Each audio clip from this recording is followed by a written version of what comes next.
বিসমিল্লাহির রহমানির রহিম। হে সমস্ত জগতবাসী, সমস্ত মুসল্লিগণ, পরহেজগারগণ, আজকে সকলের সামনে একটি আলোচনা নিয়ে হাজির হলাম। সে আলোচনাটি হলো, দেখুন, মানুষের অন্তরে যদি নূর না থাকে, মানুষের অন্তরে যদি আলোকিত বিষয়টা না থাকে, তখন সেই মানুষটি কি হয়, নামাজে যখন দাঁড়ায় বা আল্লাহর একটু ধ্যান খেয়াল করবে, তখন কিন্তু তার ধ্যানে বা নামাজে সে স্থির থাকতে পারে না। তার মনটা চলে যায় ব্যবসায়, তার মনটা চলে যায় সেই দেশের বাড়িতে, বিভিন্ন দিকে মন চলে যায়। তখন আল্লাহর ইবাদত তার দ্বারা সঠিক হচ্ছে না। তখন সেই লোকটি নামাজ পড়ে বা বিভিন্ন ইবাদত করলেও দেখা যায় তার মন ভালো থাকে না। কিরে, আল্লাহর ইবাদত করতে যখন বসি তখন মন তো স্থির থাকে না, মন তো বিভিন্ন জায়গায় দৌড়ায়। তখন কি করব? তখন দেখা যায় সেই মানুষটি যদি আল্লাহর এই নামটি জপনা করে, দেখেন আল্লাহর ৯৯টি নাম, এই ৯৯টি নামের মধ্যে একটি নাম হলো ইয়া নূরু। ইয়া নূরু মানে নূর, নূর অর্থ আলো, আর আল্লাহ কিন্তু মহা আলোকিত। তাহলে আমরা ক্ষুদ্র হয়ে আছি, তাহলে আমাদের মধ্যে যদি ক্ষুদ্র আলো হিসাবেও আমরা না পাই, তাহলে আমরা কিভাবে আমরা এই পৃথিবীতে প্রতিষ্ঠিত হব, আল্লাহর পথে প্রতিষ্ঠিত হব, নিজেকে আল্লাহর পথে ধাবিত করব? পারা যায় না। তাই বলবো কি, সমস্ত ইবাদতের আগে আমরা দেখা যায় কি আল্লাহর এই নামটি জপনা করব। ইয়া নূরু, ইয়া নূরু, এই নামটি যদি জপনা করতে থাকি, তখন একটা সময় আমাদের হৃদয়, আমাদের অন্তর আলোকিত হবে। আমাদের হৃদয় অন্তর যখন আলোকিত হবে, তখন যখন আপনি যে কোনো ইবাদতে বসবেন, তখন দেখবেন আপনার চোখ দিয়ে গড়গড় করে পানি ঝরছে। আর আল্লাহ কি বলেছে, যে আমি আমার প্রেমিকের চোখের পানি বিফল যাইতে দেই না। আমার প্রেমিকের পানি আমি আমার কুদরতি একটা বাটির মধ্যে রেখে দেই।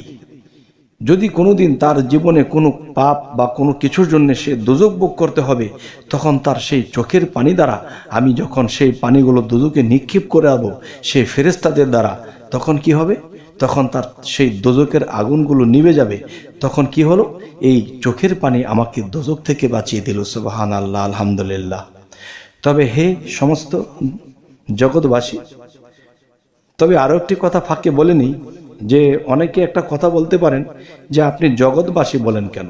আমি জগৎবাসী এই জন্যই বলি যে কোরআন এবং আল্লাহ তাআলার যে কথা, এগুলা শুধু মুসলমানের জন্য নয়, এই কথাগুলো সর্বজাতির জন্য, সকল ধর্মের লোকেদের জন্য।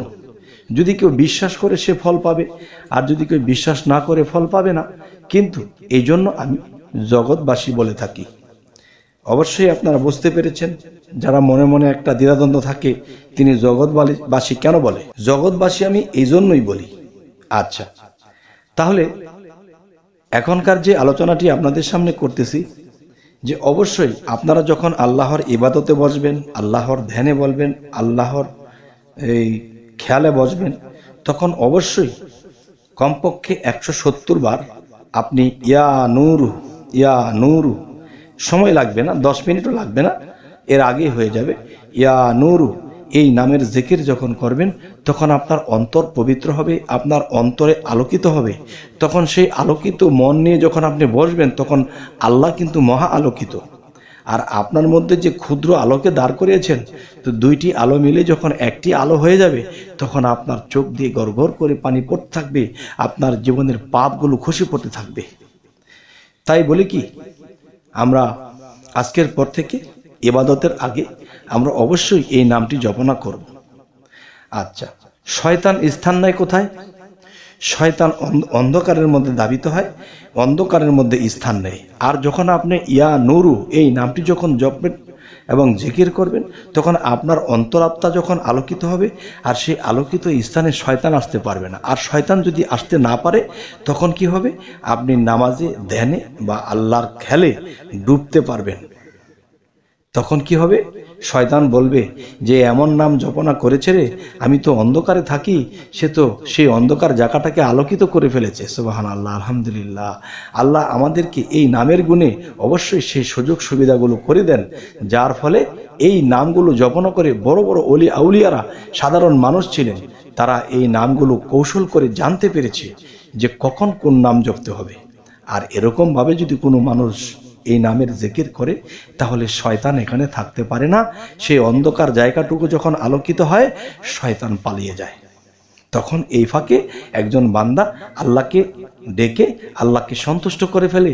তখন আল্লাহ যখন সন্তুষ্ট হয়ে যায়, তখন সেই হৃদয়, সেই অন্তরাত্মা আলোকিত হয়ে যায়। তবে হে সমস্ত জগতবাসী, আমাদের এই চ্যানেলের আলোচনা আপনাদের কেমন লাগে তা জানি না। যদি খারাপ লাগে তবু জানাবেন, যদি ভালো লাগে তো জানাবেন। এবং কি ধরনের আলোচনা আপনারা চাইতেছেন, যে আমাদের এই ধরনের আলোচনাটা দরকার, আমাদের এই বিষয়টা দরকার, অবশ্যই আমাকে জানাবেন। আমি ইনশাল্লাহ চেষ্টা করব আপনাদেরকে ওই ধরনের আলোচনা দিতে। তবে আজকে এই পর্যন্ত বলে রাখবো। তবে সকলেই ভালো থাকবেন, দোয়া করবেন আমার জন্য। আজকের মতো এখানেই। আল্লাহ হাফিজ।